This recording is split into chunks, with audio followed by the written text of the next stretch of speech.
If you're looking for a refund of a non-refundable flight, the answer is no, go away. Money is being robbed from you by politicians. And it's fun to go and kick the crap out of British Airways or to challenge the European Commission because they're politically corrupt.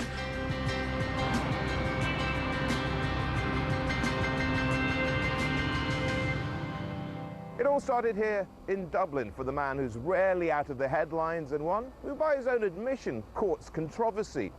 Hello and welcome to For the Record. Over the next 30 minutes, we talk to the businessman who many say revolutionized the European aviation industry. Michael O'Leary is behind one of the greatest Irish success stories of all time. In 15 short years, the chief executive of Ryanair turned a small, struggling regional carrier into the biggest discount airline in Europe, carrying 50 million passengers and sales of $3.2 billion in 2007.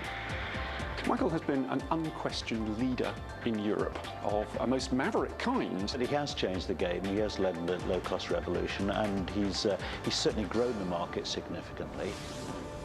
In 1985, Ryanair was founded by the late Irish entrepreneur Tony Ryan. But shortly after the carrier took to the skies, it went into a financial freefall, and the little-known businessman was brought in to turn it around. And he did it in record time by cutting costs, cutting corners, and cutting through the red tape. Michael O'Leary's always been a man in a hurry, impatient with anyone in his way. He has spent $8,000 on a taxi license for his Mercedes so he can legally travel in the bus lanes to beat the traffic to work. I hitched a ride with him to his headquarters at the Dublin airport. That's where we sat down to discuss the future of Ryanair and his own meteoric trip to the top. Michael, did you ever believe you would actually be chief executive of Europe's most profitable carrier? No, never believed I'd work for the airline in the airline industry either. But you know, you work hard and good things happen to you eventually. Is that what it's all down to? I presume so. I mean, most people who do well, it's generally a byproduct of about 99% perspiration and 1% inspiration. In my case, probably less inspiration and even more perspiration. Where are we going now with Ryanair? I mean, where are we? What are we talking about this winter? What's capacity like? What are capacity constraints like? What next? In the short term, continued capacity growth. Like we take delivery of another 13 new aircraft from Boeing this winter, up to about the end of May next year. We'll see the capacity next year. This year, in the year ended March 2008, we'll carry 50 million passengers. We expect that to grow to about 60 million in the coming 12 months. So continued growth, opening more bases, more routes, carrying more passengers, and offering real competition and choice to the high-fare fuel surchargers all over Europe. Lofty goals for a man whose history is rooted in the earth. Michael O'Leary was born into a farming family in County Cork, Ireland in 1961. Even though he likes to refer to himself as the working man's CEO, his upbringing was distinctly upper middle class. He had a private school education and studied at Trinity College in Dublin, where he mingled with Ireland's elite. In 1984, O'Leary joined KPMG as a tax consultant, his first job out of school. One of his first clients was Tony Ryan, a partnership that would prove to be fortuitous. 4 years later, in 1988, Ryan recruited O'Leary to be his second in command.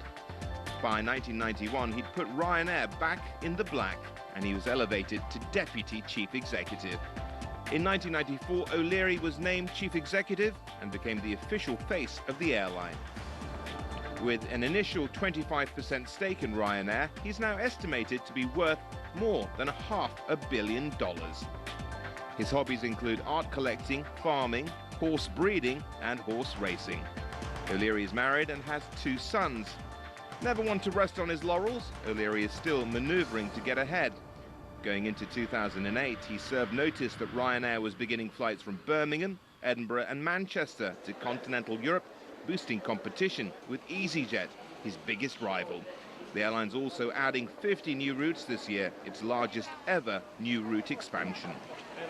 We're expanding rapidly in Eastern Europe. I think you will see us in the next week or two announce our first routes into Romania, which will be a new country for us. And I would be disappointed if next year you don't see our first base in, whether you call it Eastern Europe or the Central European economies. I think you'll see the first Ryanair base being announced probably in the middle of 2008. And probably where?